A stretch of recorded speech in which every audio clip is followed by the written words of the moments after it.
Hello bachcho, let's read the question. The question is, consider a magnet surrounded by a wire with an on and off switch S. If the switch is thrown from the off position, which is open circuit, to the on position, which is closed circuit, will a current flow in the circuit? तो क्या circuit में current flow होगी?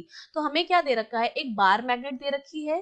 ठीक है, इस bar magnet पर मैंने क्या एक वायर से एक कॉइल बना दी है, ये कॉइल बनी हुई है वायर से, और यहाँ पर एक सर्किट लगा हुआ है। एक टाइम पर वो स्विच लगा हुआ है, एक टाइम पर वो स्विच क्या है आपका ऑन है, और एक टाइम पर ऑफ है। जब स्विच ऑफ है तो हमारा सर्किट क्या है, ओपन है, और जब सर्किट ऑन है तो हमारा सर्किट क्लोज है।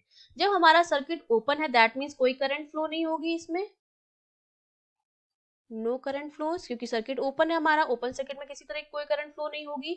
लेकिन जब हमारा सर्किट क्लोज है और हम ये बात कर रहे हैं कि किसी भी तरह का वायर जो है वो भी मूव नहीं कर रहा है, ठीक है, नो मूवमेंट इन वायर, और जो हमारा बार मैग्नेट है वो भी क्या है, स्टेशनरी है।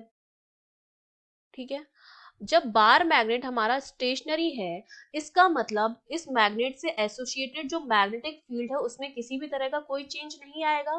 ठीक है ना, तो इसमें मूवमेंट हो रहा है, जो कॉइल बनी हुई है, इसका मतलब जो क्रॉस सेक्शनल एरिया होगा, क्रॉस सेक्शन एरिया, वो क्या रहेगा आपका, कांस्टेंट रहेगा, क्योंकि किसी भी तरह का कोई मूवमेंट ही नहीं हो रहा है इस कॉइल में, ना साइज जो हो रही है एक्सपांड हो रही है, ना साइज डिक्रीज हो रही है, तो क्रॉस सेक्शनल एरिया कांस्टेंट रहेगा। और हमारा बार मैग्नेट जो है स्टेशनरी है, तो इससे एसोसिएटेड जो मैग्नेटिक फील्ड होगा वो भी क्या रहेगा, कांस्टेंट रहेगा, उसमें भी किसी तरह का कोई चेंज नहीं आएगा। जब क्रॉस सेक्शनल एरिया चेंज नहीं हो रहा है, जो कि ए है हमारा, और बी चेंज नहीं हो रहा है, तो हमें पता है जो फ्लक्स होता है हमारा दैट इज बी डॉट ए।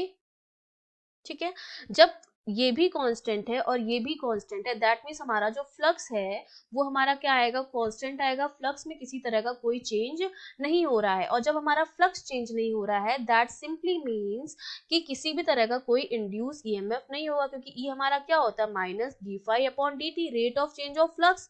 जब फ्लक्स हमारा कांस्टेंट है तो किसी भी तरह का इंड्यूस ईएमएफ नहीं होगा। इंड्यूस ईएमएफ जब जीरो होगा तो इंड्यूस करंट भी जीरो होगी, क्योंकि इंड्यूस करंट जो होती है that is E upon are.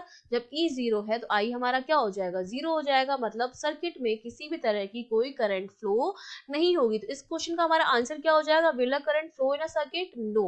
और एक्सप्लेन हमने कर दिया है कि क्यों फ्लो नहीं होगी, क्योंकि ना तो क्रॉस सेक्शनल एरिया में कोई चेंज हो रहा है, ना मैग्नेटिक फील्ड में चेंज हो रहा है, और जब दोनों में कोई चेंज नहीं है तो फ्लक्स में भी कोई चेंज नहीं होगा। और जब फ्लक्स चेंज ही नहीं हो रहा है तो किसी भी तरह का कोई इंड्यूस ईएमएफ नहीं होगा, कोई इंड्यूस करंट फ्लो नहीं होगी। Okay, I hope you understood well, all the best.